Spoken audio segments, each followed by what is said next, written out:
When I was a kid, I was living with my grandma in an apartment complex in a very poor area. It was a really bad neighborhood, but my granny and I were living in the nicer part. The apartment complex was pretty small, with 3 floors and 12 apartments all in all. But as the neighborhood wasn't exactly friendly, neither were the neighbors.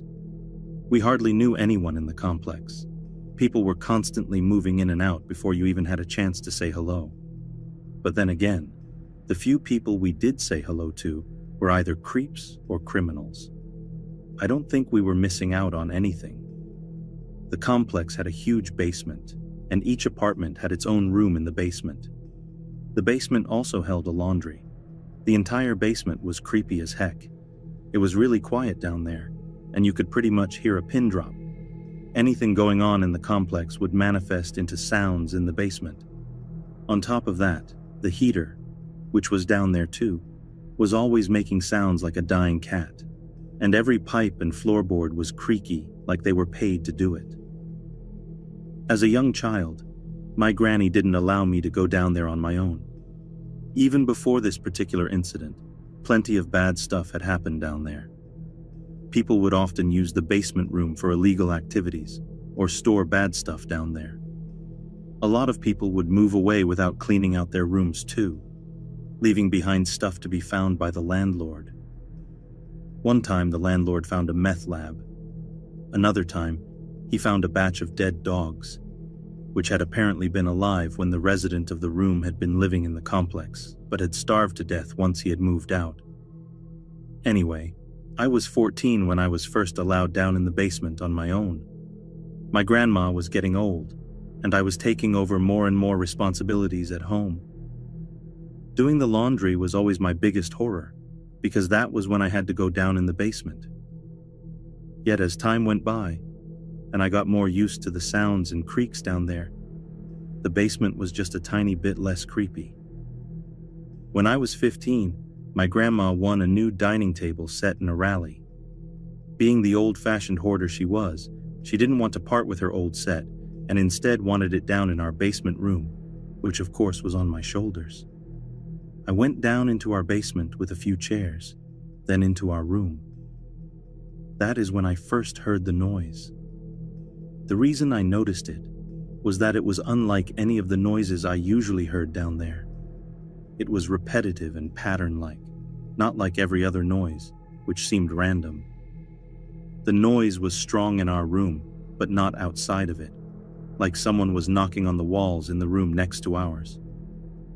I put my ears to the wall, trying to figure out where the noise was coming from. I remember thinking that perhaps it was rats or other pests running around in the walls. Then the pattern became even more obvious. 3 short knocks, 3 long knocks, 3 short knocks. I immediately had a feeling I had heard the pattern before, but couldn't quite put my finger on why. I went back up to my grandma and asked her about it. She reminded me it was the Morse code for SOS, which she had taught me long ago. I told her I had heard it down in the basement, and she went down there with me to investigate. When she heard it too, she called the police. Well, the police showed up with the landlord, then had each resident open their basement room. The resident who wasn't home or was otherwise unavailable had their rooms knocked open with a ram. In one room, the police found a big old-fashioned closet. Inside, they found a young woman who had been abused, starved, and pretty much tortured. The owner of the room was an elderly man who was living in the apartment on top of ours.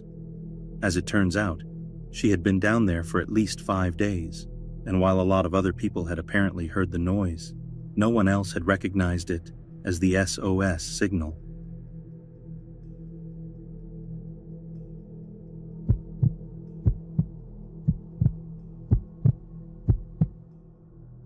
This happened when I was 5 or 6. My mom and dad were at work, so my 8-year-old brother and sister were watching me. We would always go down to the basement to play because it was really creepy, and they enjoyed it, even though I despised it due to its sheer creepiness. Every time I would go down there, I would always stay with my older siblings because in my eyes, they were so cool and awesome. Anyway, we had finished playing and were ready to go upstairs and play the rocket power game on our GameCube when they ran ahead of me. The basement was always very dark and creepy. It was huge, and in the dead center were the stairs that led to the first floor, and right down the stairs was one of those small windows that showed the top of the grass. Well, my brother and sister ran ahead of me and locked the door before I could get out. As soon as it was shut, I could hear them laughing and saying stuff like, "Haha, we got you," and "You're trapped down there forever with all the ghosts that like to eat little kids." They thought it was just hilarious. And because we were home alone, they could do this and not worry about getting in trouble. Anyway, as I'm banging on the door, sobbing, begging them to let me out, I look back and see a man crouched down, just staring at me from outside the window. His expression was completely blank. His eyes were wide and bloodshot. He had a ton of scars and cuts on his face, and he was incredibly thin, with long black greasy hair. This only scared me more. I started screaming that there was a man at the window, but my brother and sister only laughed harder. We had one of those metal plates that you stick to the bottom of the door to keep your dog from scratching it. Well, my dog had scratched part of the metal down. As I'm banging on the door, I cut my knee open. I start screaming more, and then I turn back to see if the man was still there. He was. He looked at me, then at my profusely bleeding knee, then back at me. Then he just started laughing insanely. It was probably the most sick laugh I had ever heard, and once he opened his mouth, I could see he barely had any teeth whatsoever. His laugh was so sickening, it sent chills down my spine, and I don't think there's even a way possible to explain this man's sound. I started screaming louder for them to go lock the door, but they only laughed louder. I could hear his laugh over my own screaming and my brother and sister's. Eventually, they opened the door and saw that I was bleeding and pulled the good old "don't tell Dad," which we later on had to. I laid down on the ground, right outside the basement door. The window was still visible. The man watched for a second longer, with the same apathetic, cold, lifeless stare as before, then stood up and literally skipped away. I never saw him again, nor were there any reports in our neighborhood. I tried telling my family about this, but no one believed me. I did get something cool out of it, though. My knee ended up scarring, and often when I meet new people and they ask where it came from, I always get the pleasure of saying, "Well, you see, I used to be an adventurer, but then I took an arrow in the knee." It's a great way to get girls.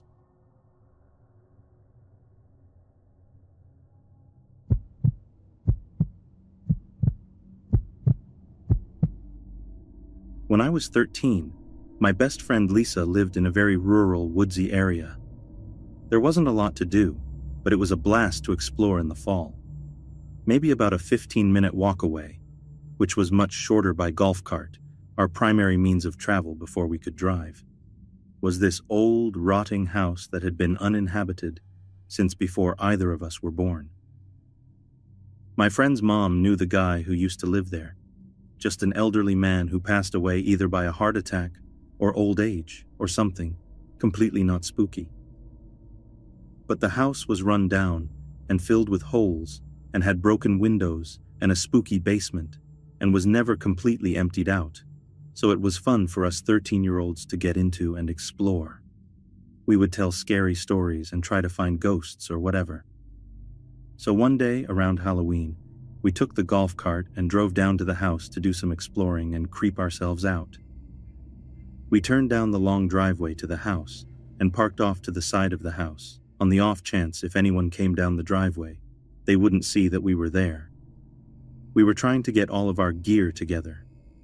We'd often bring backpacks and cameras with us when we went exploring, when Lisa suddenly just stopped talking. I looked up to see what she was doing and realized she was staring at a guy standing in the doorway watching us.